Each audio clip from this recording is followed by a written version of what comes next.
In what looks like an unbelievable outcome of events, the global rating company Fitch has tipped presidential candidate of the governing All Progressives Congress, Bola Tinubu, to win the 2023 polls. The company, in its report, foresees that a split opposition vote between the PDP, LP, and NMPP will favor the All Progressives Congress. It also states that protests and social discontent are likely to increase in the aftermath of the win. According to data released by the firm, recent polls are significantly overstating support for Peter Obi, the Labour Party candidate, also running in the presidential election. The reports stated further that since only 36% of Nigerians use the internet, according to World Bank figures in 2020, quote, "We believe that these results are skewed towards urban, affluent voters who are most likely to support Obi. We also highlight that these polls suggest that a large share of voters remain undecided," end of quote. Well, joining us in the studio to take a look at all of this is Imani Boru, who is a former presidential media advisor and a member of the APC Presidential Campaign Council. He was also a former managing director of the News Agency of Nigeria. Nan, thank you so much, Imani Boru, for joining us on the program. Let's start with this report by this global rating company. What do you make of it in the APC and then, of course, the Campaign Council? Well, Fitch was stating the obvious.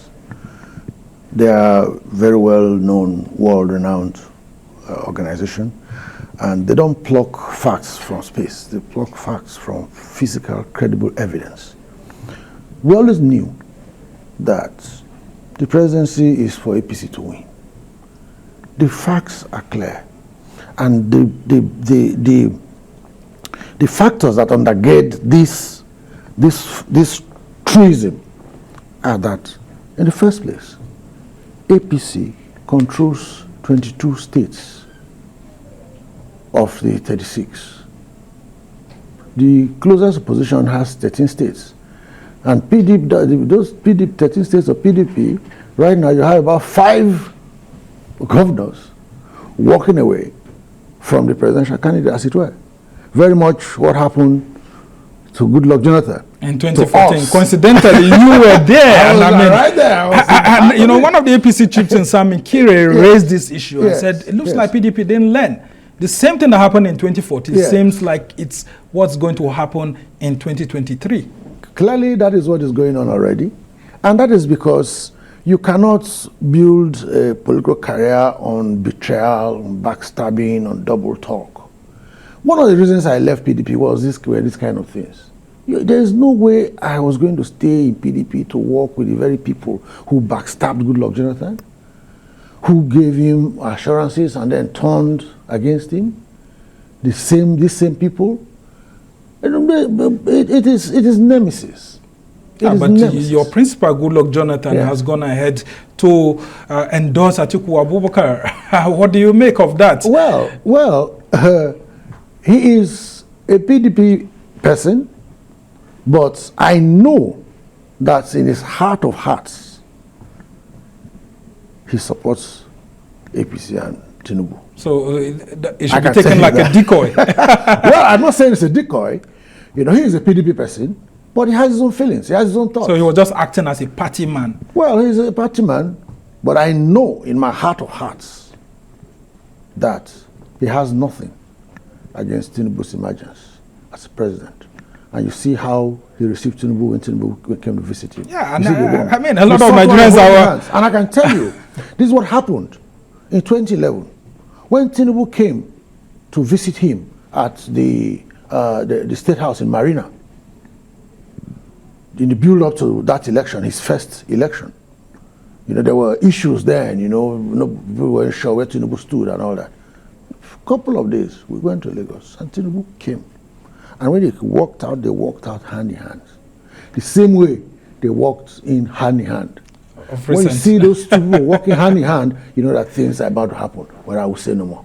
Okay, so if Jonathan was able to cut a deal with Tinubu in 2011 and Tinubu supported him and left Nuhu Ribadu aside, who was the ACM presidential candidate then, Are you saying that Tinubu has been able to cut a deal with Goodluck Jonathan, and that may add to his overwhelming influence ahead of the elections and probably lead to a win, like Fitch is predicting? I cannot sit down here and tell you that they've cut a deal, because I was not there, I was not in the meeting. But what I can tell you from the body language of both men, especially the one that I know very closely, Goodluck Jonathan, you know, he's a man that doesn't know how to pretend. He's a man that when he speaks from his heart. If Goodluck Jonathan doesn't like you, you know. He will avoid you. He will find a reason not to meet with you. And coincidentally, in that same 2011, Atiku Abubakar, who's now the presidential candidate of the PDP, didn't support then President Goodluck Jonathan. So, is it a payback time? It's a long story. It's a long history. It's not payback time. Goodluck Jonathan doesn't pay back. He allows time to pay back for him. But it's a long history of Atiku not having Jonathan's back at any given time. It's a long history. Let's not forget it. Okay, now let's talk about this rating. A lot of people are saying that some of these international rating organizations or polling organizations just seem to be, guessing, doing a lot of guesswork. I mean, but not because they've come into Nigeria to actually embark on polls. These are mere hearsays. How serious should Nigerians be taking the Fitch report? Anybody, you see, like I told you, Fitch is stating the obvious. I talk to some people who don't understand Nigerian politics, and they say, the North will support Atiku against Tinubu because Atiku is a Northerner. And I ask, the APC Northern governors that put their foot down and said that we have agreed presidency goes to the South. Are they from Delta State? Are they from Bayelsa? These are core Northern governors, many of them Hausa Fulani men, because these are gentlemen. They know that a deal is a deal. 8 years to the North, 8 years to the South. 8 years back to the North, 8 years back to the South. It is what has the undergirding of Nigeria's unity is on this rotation of power. So everybody knows that all you need to do is wait 8 years, it will come back to you. And within your own area, you fight for it. If it goes back to the North, then the North will have to decide, is it Northeast or North Central or Northwest is going to, you understand? Dito, as it came to the South, we had to decide. The Southeast, the South-South, the Southwest. We chose Southwest from our convention. It was a good choice, a perfect choice. Probably the most experienced of them all. Now, but if you look at Bloomberg, it's also rating Peter Obi as a likely winner of the election. But Fitch is saying here that based on the internet population in the country, internet penetration at the moment, which is at 36%, that all those polls previously done did not take cognizance of the huge majority of Nigerians who don't have access to be online to take part, and that some of those polls were not inclusive of every part of the country. It was majorly urban based. What do you make of that? And don't you think people like Peter Obi also stand a chance since he's been endorsed? It's just that we haven't seen Atiku Abubakar being endorsed by any of those other international organizations. But for these two gentlemen, Tinubu here now, and then of course Peter Obi, it looks like the international community may seem a little bit undecided itself. I do not think so. You see, Bloomberg, they have their own parameters.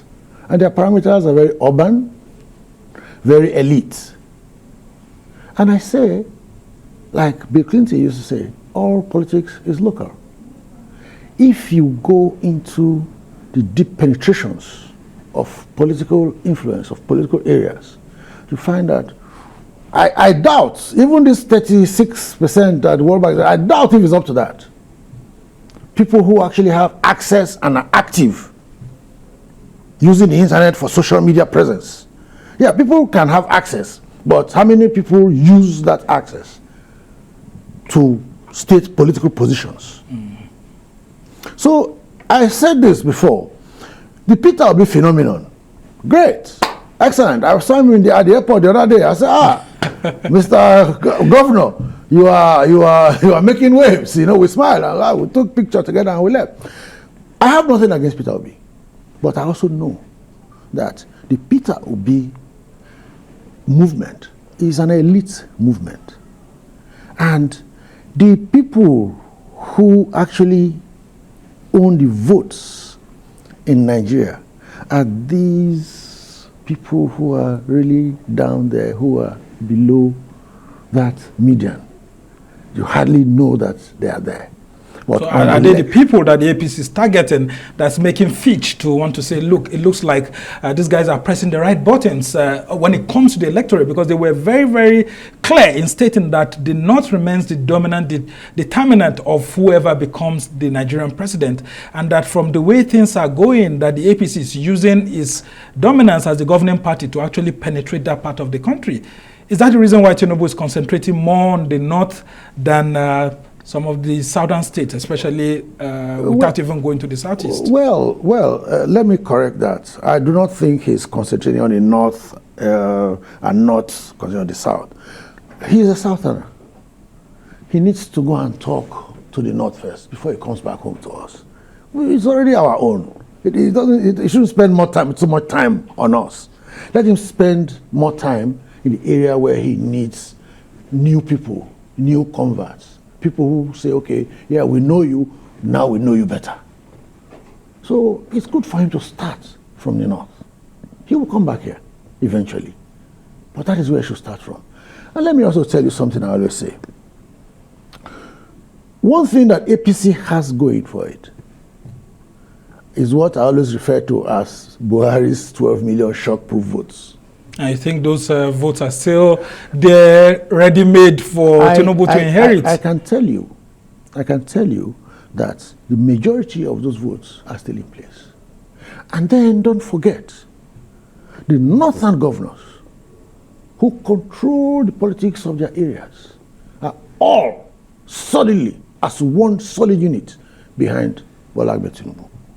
So this combination, you cannot do anything about it. You don't think some of the governors are cutting deals with other candidates? I mean, like Atiku Abubakar. Look at someone like Nasir El-Rufai. I mean, Atiku Abubakar introduced him to big-time politics, national politics.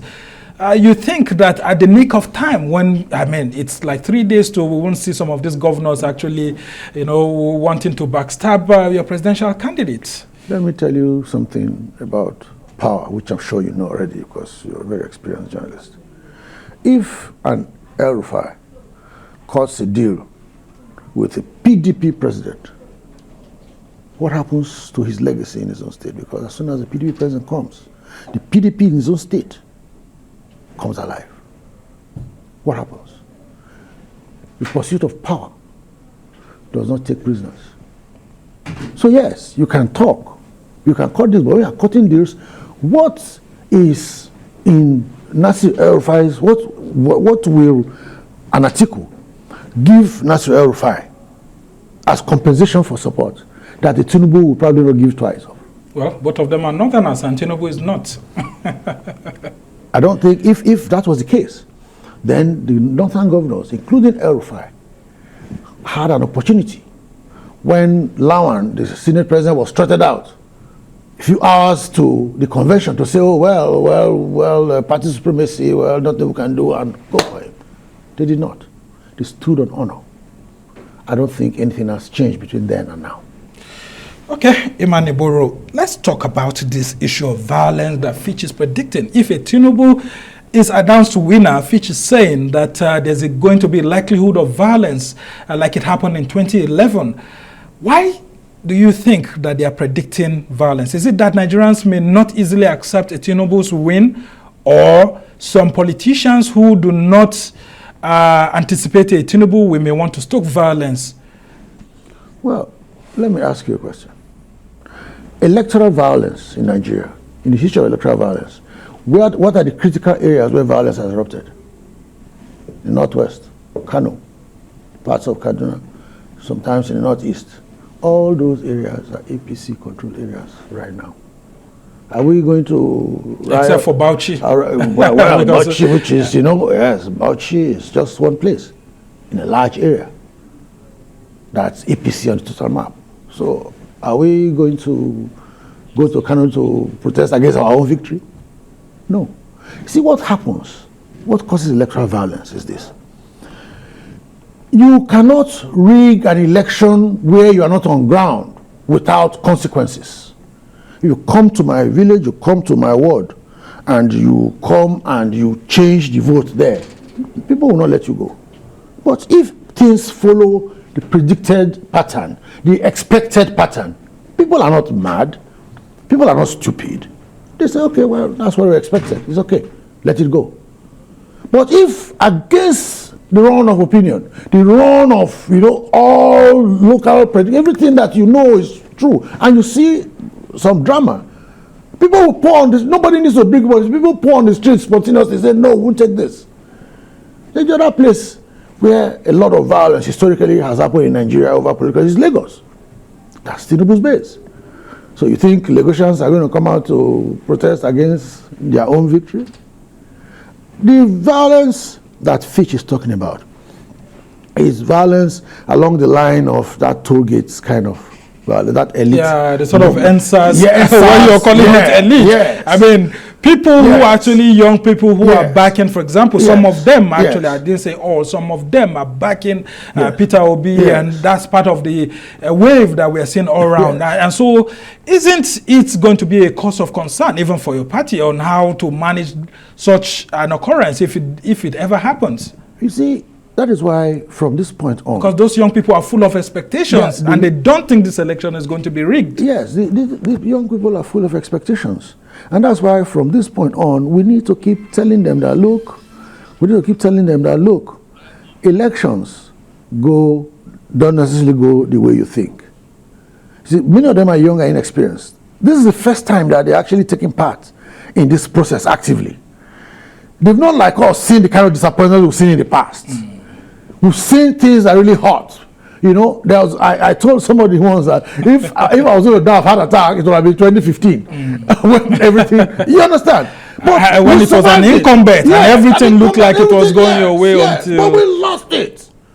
We lost it, and since then we have survived. Well, you were in the presidential villa then. How did President Goodluck Jonathan then manage, his feelings when the results were coming in? Because some of these presidential candidates actually need to prepare their minds ahead too, to know that this thing can actually go against them, not to have the mindset that it's going to be a win all through. Well, then I was MD of NAN, so I wasn't a president anymore, but I had free and fettered access. So all through that period, most of the period election, I was actually resuming work in the presidential villa in the morning, and then from there go to my office. So that's how it was. The very first, I will tell you something, the very first, we were all, none of us believed this was going to happen. In fact, I will tell you, I walked into the villa on the day that the results started coming in. I think the second day. The results were mostly out there, and we were like, what's going on? This thing doesn't look. So I walked in and I saw the former SGF, what's his name, Yes. So I said, SGF, what's going on? He said, no, man, it's fine, no problem. Everything's going to be fine. I said, okay, thank God. So I sat down where the other aides sat, the late CSO, AGC, doctor, we sat there, we were talking. I said, look at what SGF just told me. Everybody was happy. Then, a few moments later, Desiani was walking out because they were inside with the president. Desiani was walking out. And when she said, he said, Ima, I've been looking for you. So I walked with her outside. So I said, Honorable Minister, why are you looking like this? He said, Ima, we lost it. The figures don't add up. Especially when the results from the KKK state started coming in. There's Kano, Katsina, Kaduna, and I knew, as MD of NAN, I knew that this thing wasn't going well. But, you keep hoping against hope that something will change somewhere. You keep thinking that the president has a secret weapon, a secret strategy. You keep hoping against hope. You understand? But when Desiani came and told me, I walked with her to her car. She told me, the figures don't add up. This thing is gone. It was then. Coming from Desiani, I knew that was it. I went back and told my colleagues, gentlemen, we are dead in water. And then you had the Orubebe saga, at the Collation Center, the International Conference Center. Yes. Well, as we try to round off this conversation, Imani Boru, I would want you to talk, just before we go into local politics in your states, which I know you're very strong, Delta State and all of that. I would just want you to talk about how APC too cannot think that by this prediction, the election is already won. Because, despite this prediction by Fitch, it could actually still go the other way around. This could actually reawaken the opposition and make them, form some sort of alliance or unite, or, the individual presidential candidate like Atiku Abubakar, who is the major opposition, or Peter Obi, strengthen their outreach, and which may eventually lead to your candidates being, losing the election. Two things. One, thank God you said that Tinubu is walking the north. So he's not relaxed. Nobody's relaxing. Nobody's resting on his hours. Nobody is waiting for Fitch to win elections for us. The man is out there meeting people, pumping hands every day. That's one. APC cannot rest. APC is not designed to rest. Two, how does an Atiku build his numbers when he cannot even reconcile 5 governors? 5 people. You can't reconcile them. All this while, or with all this trouble, that's a red flag. Again, third point, all these Peter Obi votes that's been collected from Southeast and South-South. Some of South are not really much of South-South, a little bit of South-South. They're all PDP votes. Yeah, so that's what Fitch actually said. It's a division of the opposition votes, actually. Both the NMPP and the Labour Party votes were actually traditional votes meant for the PDP. Exactly.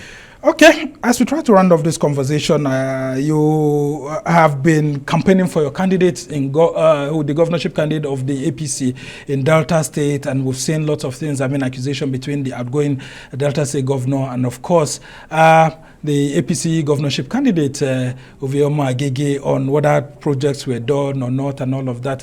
What's been your reaction to some of the things? We had the Commissioner for Information here, who's also a presidential spokesperson of the APC, talking about how some of the assumptions by Ovioma Agege are just wrong, that, Okowa hasn't done much projects. Well, you see, I'm a little tired of talking about Okowa because there is nothing to talk about.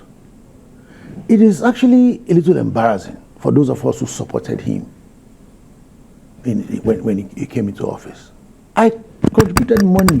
Me that didn't have money, I contributed money. While you were still in PDP? Yes, okay. To Okowa's election. They wrote me a letter, which I still have, thanking me for my contribution. He's a man I know personally. I used to sit down with him to talk, because I thought that this was a breath of fresh air for Delta. I was shocked that even Governor Uduaghan, that we all criticized, Uduaghan left legacies. Uduaghan built that airport in Asaba. At least you have a legacy there. Uduaghan has legacy projects, especially because he was a doctor, especially in the health sector. He had legacy projects. Let this your Commissioner for Information. Can you tell us one legacy project that you look back on for a state that has the highest allocation in the history of this nation? Well, he actually mentioned several, including a road that's been constructed they are telling us the hometown of your governorship candidate. They are telling us about 1 kilometer, 2 kilometer roads, when the major link road that connects Warri to Asaba, that connects basically one extreme of the state to the other, the road has been under construction for 14 years. It's undone. Did you listen to Mahmoud Yakubu, your colleague in AIT? Yeah, very quickly as we try to run over. Yes. Did you listen to Mahmoud Yakubu? They went and he said what they do is to call names, to abuse and insult people. After this, they will go and start insulting people. I don't give a damn. That doesn't change the fact. So you maintain that what Ovioma Agege said is actually he is on target. The reality. Omo Agege has actually done far more. given his position is in, far more than because he said Omo Agege has not attracted projects to Delta State. Omo Agege brought law school to Delta. Omo Agege brought Federal Polytechnic to Delta. Omo Agege brought the Defense Space College to Delta. Omo Agege, even in the governor's own Delta North, there is a university that's coming there, Federal University of Agriculture, I think. Okay. We must thank you so much. What nonsense are they talking about? They are shameless. Imani Boru is a former presidential media advisor, and of course he's a member of the APC Presidential Campaign Council and former managing director of the News Agency of Nigeria. We must thank you immensely for helping us to shed more light on this.